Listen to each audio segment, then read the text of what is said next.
Од досега изнесеното, јасно се гледаат три работи.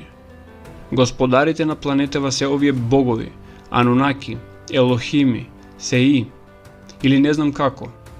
И нивниот систем на контрола е воспоставен преку генетско создавање на човекот, чија улога е да биде роб во робовскиот систем.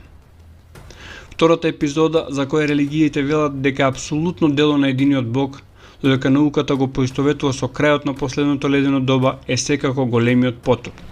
Ова епизода е уште побизарна и застрашувачка, зашто кога ќе се спојат трите верзии, библиската, она од Гилгамеш и она од Атрахазис, упатуваат на одредени случувања од денешното време кои ни најмалку не се пријатни.